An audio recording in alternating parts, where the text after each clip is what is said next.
Yun, no? Hello mga idol, nandito naman ako para i-share ko sa inyo ang aking shawarma sauce Ray style.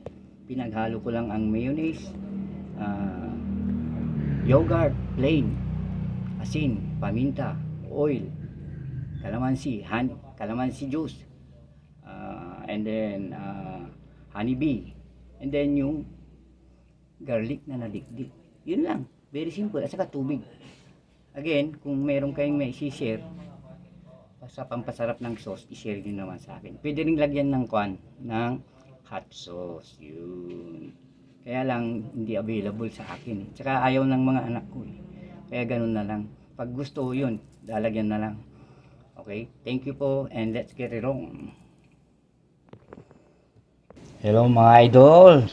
Ngayon ay gagawa po tayo ng shawarma sauce. Ayun.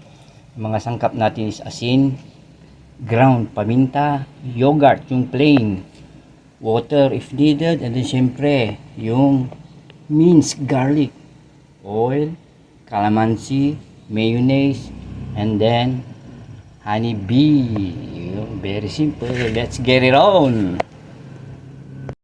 Ayun, inuna ko po yung mayonnaise, mga 3 tablespoon, and then konting honey, yan, konting oil, yan, and then mga 5 to 6 na calamansi, depende na sa inyo kung gusto nyo lang medyo kuhan, and then yung garlic, and then yung yogurt, yan, and then yung asin at paminta.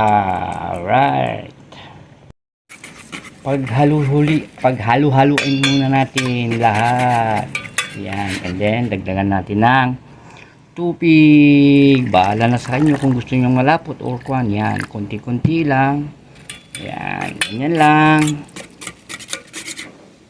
So, halo na. And then, tapos na. Yung mga iba, drain, tinatanggal yung bawang. Pero sa akin hindi na kasi sayang yun kasi very useful yun eh. Maganda sa katawan yun eh, yung puro-puro. Yung mga iba tinatanggal, diniding. Pero sa akin ganito lang. O tapos na, and then ilalagay nyo na lang sa lagayan. Ganun lang. O di ba? Very simple. Ayan, depende na sa inyo kung gusto niyo ng kwan. Malabnaw o malapot, okay na. Timplahan nyo na rin ng asin kung gusto niyo maalat o hindi. Paminta, ganun. Pwede rin yung lagyan ng kwan, yung hot sauce. Ayan, it's done. Ito na yung shawarma sauce ko. Nilagay ko sa isang kwan.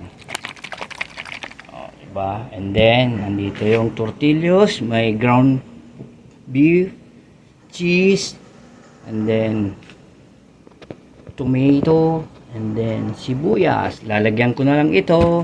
Diba?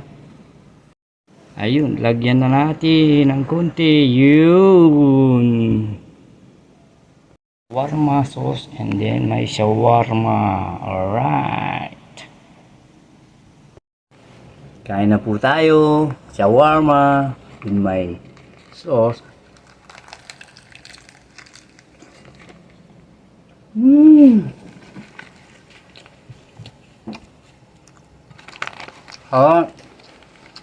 Gamak.